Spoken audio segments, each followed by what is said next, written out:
Video mi ti dá wọ́wọ́wọ́ sílẹ̀. God. Sherry, at the end of the day, what is discover a lot of people, we don't even know what marriage is about.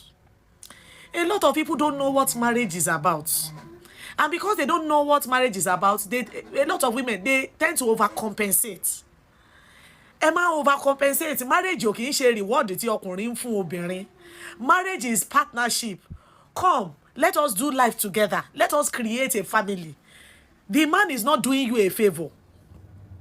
That is what marriage is. The man is not doing you a favor. Unless it over valueless human. Kò dẹ̀ sóbìnrin tó valueless.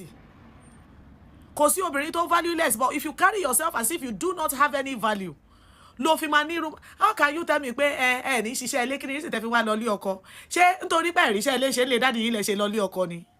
So iṣẹ́ ilé inú ilé daddy yín ò tí tó. Àbí bóyá yín tẹ́ ẹ dá gbé before marriage. Iṣẹ́ ilé tẹ́ ẹ dá ṣe nínú ilé yín kò tó.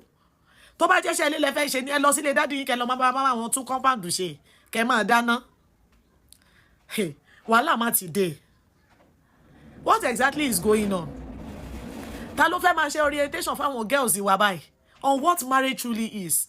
And that is because a lot of women go into marriage with the wrong ideologies and mindsets. Òun ni abuse ń ṣe pọ̀, and you just sit there and begin and continue to swallow it and drink it and swallow it and drink it because you don't even know any better. You don't even know what the marriage is all about. Iṣẹ́ ilé bíi ti bó o. Iṣẹ́ ilé bíi ti bó o. Iṣẹ́ ilé is something that anybody. Let me tell you something. Ìgbà tí àwọn ọmọ mi bẹ̀rẹ̀ school. Ọkọ mi like kó máa lọ ṣọ. Ọkọ mi mú aṣọ lọ. Èmi, reason tí mo ṣe máa ń lọ ṣọ ni pé iṣẹ́ tí mo ṣe ó nídìí kí n lọ ṣọ. So mi lọ ṣọ. But pé ká máa lọ ṣọ nú ilé. Ìwọ̀n rúnrún bẹ́ẹ̀ ni o. Tọkọ mi ò bá ti lọ mi ní ìwọ̀n mo ṣe máa wọ̀ nìyẹn. Ìgbà míì gan ó máa bọ́ṣọ lọ́rùn mi báyìí ni pé mo wá ṣe máa bẹ́ẹ̀ lọ níṣẹ́ lágídí. Bó dẹ̀ ṣe ń lọ yẹn náà, even èyí tí ò ní ìdí lílọ, wọ́n ti lọ tán ti jóná, bá ti dànká mú.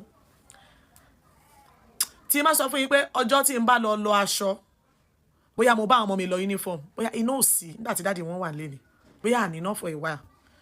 Na him go iron all their uniform. Na him dey wash their uniform. Òun ló máa polish bàtà wọn when they were still going to, ó máa polish here. Na him go do am. My daughter, she is very strong allergy to dust. Strong allergy to dust. Ceiling fan no lè wá. At least every other week, ó ti pọ́n kí ó ti lọ nù. He will sweep. He will sweep. Yóò gbálẹ̀. Yóò mop ilẹ̀. Wá ti rí pé ilẹ̀ yẹn.